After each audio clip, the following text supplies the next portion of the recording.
A warm welcome to all of you. Today we are continuing chapter 2nd of science, components of food.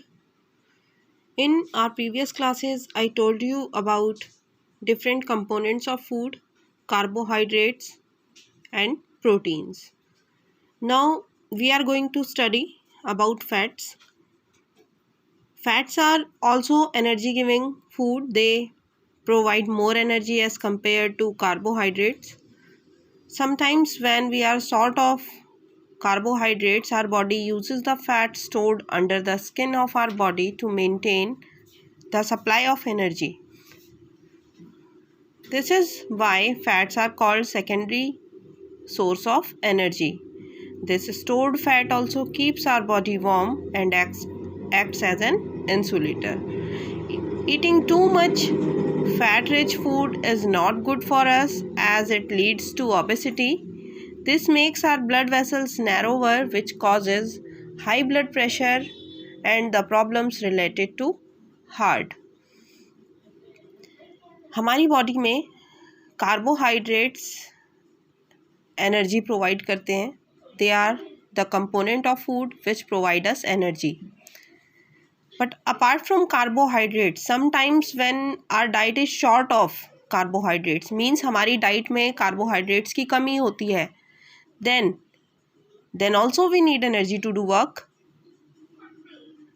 and at that time fats present under the skin of our body, जो fat हमारी skin के नीचे present है, fat means जो हमारी body में चर्बी है,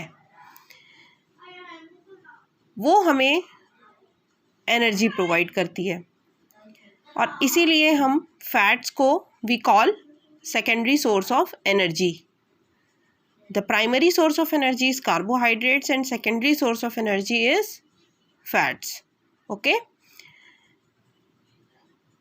फैट्स हमारी बॉडी को वार्म रखते हैं. They act as insulator. वो हमारे शरीर की गर्मी को बॉडी से बाहर जाने से रोकते हैं. But eating too much fat rich food means अगर हमारे खाने में फैट्स की मात्रा बहुत ज़्यादा हो, then it leads to obesity. तो ये मोटापे को बढ़ाती है, मीन्स ओबेसिटी की प्रॉब्लम क्रिएट हो जाती है बॉडी में. और ओबेसिटी के कारण ब्लड वेसल्स बहुत ही नैरो हो जाती हैं, बहुत ही पतली हो जाती हैं, जिसकी वजह से हाई ब्लड प्रेशर की प्रॉब्लम्स होती हैं और लास्ट में ये प्रॉब्लम्स हार्ट ट्रबल्स में चेंज हो जाती हैं. Now sources of fats. Fats can be obtained from both plants and animals. Means fats हमें प्लांट और एनिमल दोनों से ही मिलते हैं. So plant sources of fats are groundnut oil, sunflower oil, mustard oil, coconut oil, other vegetable oils, almonds, cashew nuts are some good sources of fats. तो ये जितने भी ऑयल्स आपने देखे, इन सभी में फैट्स की एक अच्छी मात्रा पाई जाती है.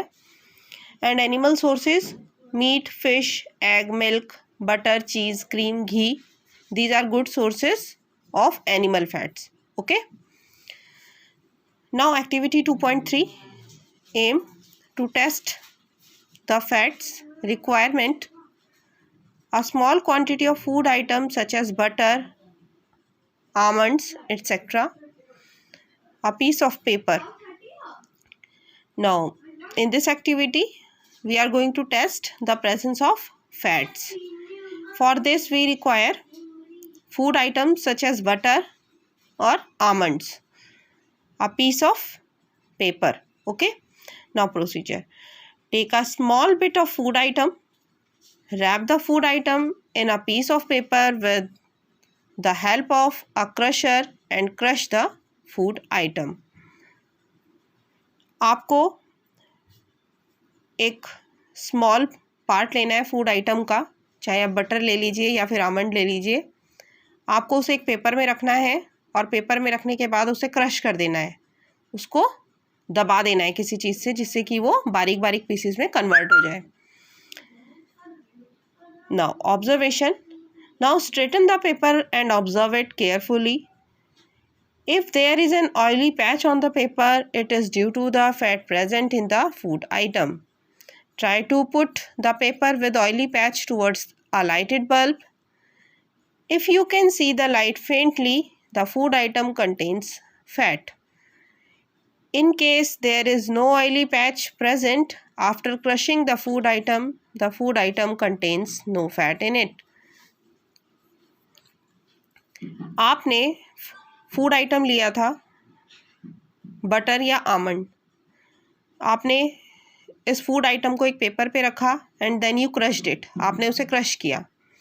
क्रश करने के बाद आप पेपर लेंगे, दोबारा उस पेपर को निकालेंगे जिसमें आपने फूड आइटम लिया था और आप उसे चेक करेंगे क्या उस पेपर पर कोई ऑयली पैच है। अगर उस पेपर पे कोई ऑयली पैच प्रेजेंट है, it means it contain fats, उसमें फैट्स की प्रेजेंस है। अब अगर आप उस ऑयली पेपर को किसी लाइटेड बल्ब, जलते हुए बल्ब के आगे लाते हैं और आप उसमें से लाइट को, धुंधली सी लाइट आते हुए देख रहे हैं, it means the food item contains fat, यानी कि उस फूड आइटम में फैट्स थे। और अगर उस पेपर पर कोई ऑयली पैच नहीं आया, क्रश करने के बाद भी, फूड आइटम को उस पेपर में रखने के बाद भी, it means that food item doesn't contain any fat. Okay, now next topic is vitamins. Vitamins are complex organic compounds called protective foods. Because they help in protecting our body against diseases, these are very essential for our body but are required in less quantity. They are essential for normal functioning of our body. They keep our skin, teeth, nervous system, bones, digestive system, etc. healthy. Most of the vitamins are supplied through foods, although some are produced by the body. These are absorbed into the bloodstream and excess amount is thrown out of the body. Vitamins are of two types on the basis of their solubility. Vitamins को हम complex organic compound कहते हैं। These are complex organic compounds and these are also known as protective foods. Vitamins को हम protective food कहते हैं because they help in protecting our body against diseases. Protective means protection देने वाला, बचाव करने वाला, और विटामिन्स को हम प्रोटेक्टिव फूड कहते हैं क्योंकि ये हमारे शरीर को डिजीजेज से, मीन्स बीमारियों से प्रोटेक्ट करते हैं। These are very essential. Essential means necessary, ज़रूरी। विटामिन्स बहुत एसेंशियल है हमारी बॉडी के लिए, बट इनकी रिक्वायरमेंट शरीर को बहुत ही कम क्वांटिटी में होती है। They are essential for normal functioning of our body. ये हमारे शरीर की नॉर्मल फंक्शनिंग के लिए, फंक्शनिंग मीन्स काम, जो भी हमारी बॉडी का नॉर्मल फंक्शन है, नॉर्मल फंक्शनिंग के लिए ये ज़रूरी होते हैं। ये हमारी स्किन को, टीथ को, नर्वस सिस्टम को, बोन्स को, डाइजेस्टिव सिस्टम को हेल्दी रखते हैं। ज़्यादातर विटामिन्स हमें फूड से मिल जाते हैं, बट कुछ विटामिन्स ऐसे भी हैं जो हमारी बॉडी में भी प्रोड्यूस होते हैं, और ये विटामिन्स हमारे ब्लड में एब्जॉर्ब हो जाते हैं, और जो एक्सेस में होते हैं, मींस जो क्वांटिटी जितनी हमें नहीं चाहिए, अगर एक्स्ट्रा क्वांटिटी में है, then they are thrown out of the body. तो हमारा शरीर उसे हमारे मतलब बॉडी से बाहर निकाल देता है। विटामिन्स टू टाइप्स के होते हैं on basis of solubility. Solubility means soluble होना, घुलना।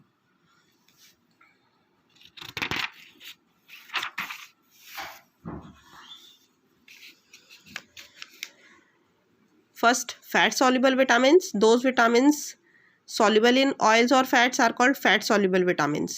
ऐसे विटामिन्स जो फैट्स में या ऑयल्स में डिज़ोल्व हो जाते हैं, सॉल्युबल होते हैं, उन्हें हम फैट सॉल्युबल विटामिन्स कहते हैं, जैसे कि vitamin A, D, E and के।